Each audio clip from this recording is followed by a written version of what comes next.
guys with this esports content entertainment coming at you guys with another video here today. And in today's video, we are going to be talking about FBI and 100 Thieves. So FBI joined the LCS during the LCS 2020 spring split on Golden Guardians when he had to play with Keith support. Remember that meme? Oh yeah, I've been around the LCS for a very long time, and that was just disgusting that Golden Guardians thought that was actually going to be a good idea, was to actually roll swap Keith from playing AD carry, which he was really shitty at, to playing support. Then during the LCS 2020 summer split, he obviously got promoted to the starting roster to play with FBI.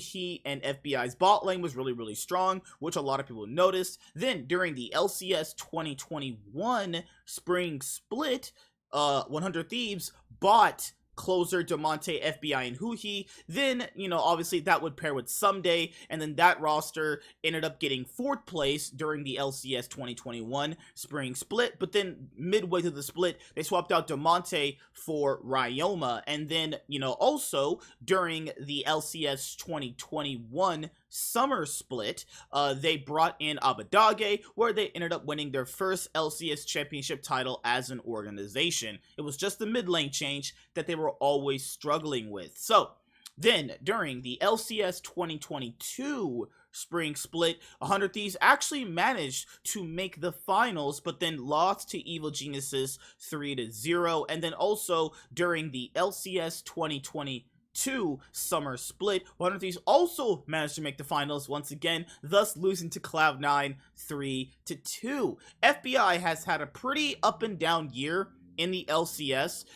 There's been times in the LCS when he's been arguably maybe middle of the pack to a certain extent, but he's been this player where, at one point, I think he was one of the best players in the LCS, during the LCS 2021 season. During the LCS 2022 season, I personally think that I don't think he was ever truly like garbage, like a lot of people made him out to be.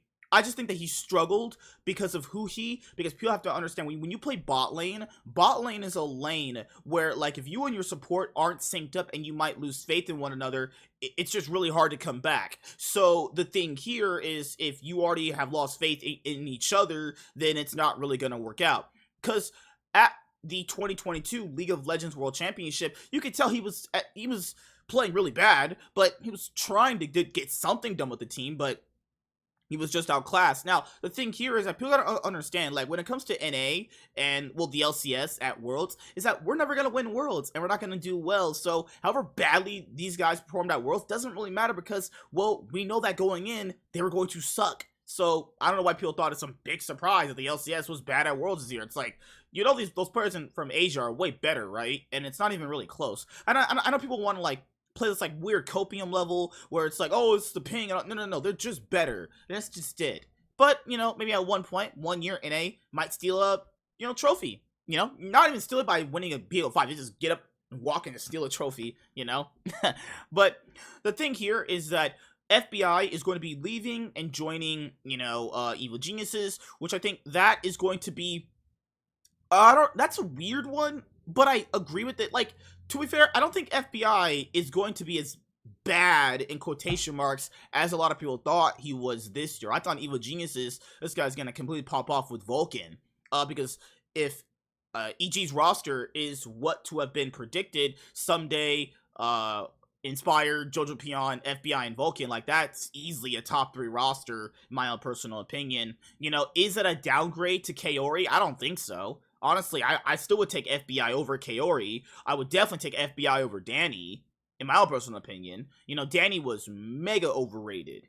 Danny was overrated to the fucking moon, and Danny had clear issues when, playing AD carry and actually having a decent laning phase. He was fine at everything else when they tried to, funnel all these resources into him. But the thing here is, he just fell apart mentally, and I hope he feels okay. I truly hope he feels better, but hey, it is what it is. The show must go on, and I think FBI will be a much more stable bot laner for them. Not only does he have a good laning phase, actually, at least for LCS standards, he's going to be pairing up with a new support that I think can unlock him, which is Vulcan. Speaking of 100 Thieves, LCS Wulo, LEC Wulo, I love how you did that.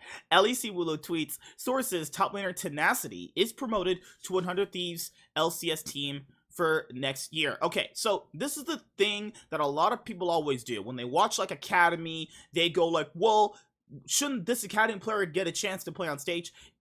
I get it. There's a lot of nepotism when it comes to that. I do agree with that. But the thing here, guys, is they scrim with these people. That is at least something that we know they do. They scrim against these guys, and if they're just not that good, they're just not going to get promoted. You know?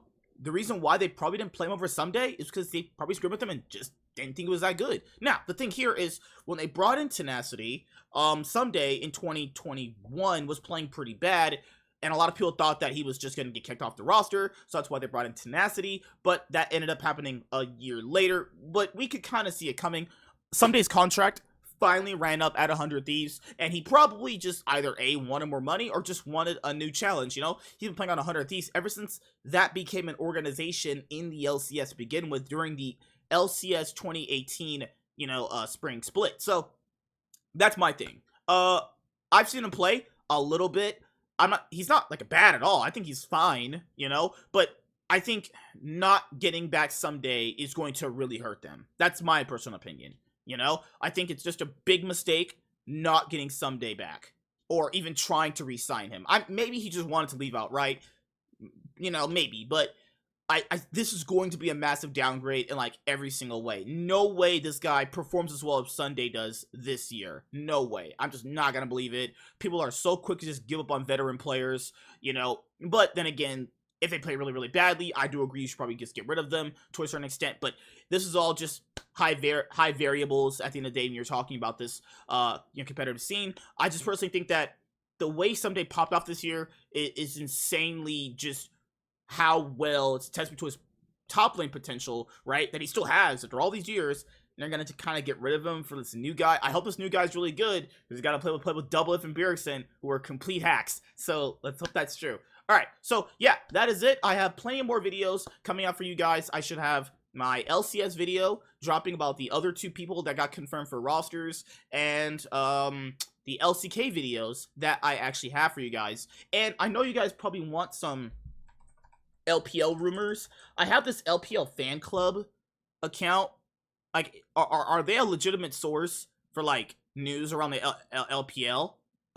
If that's true, then this is gonna be a roster that's like, ooh, holy shit.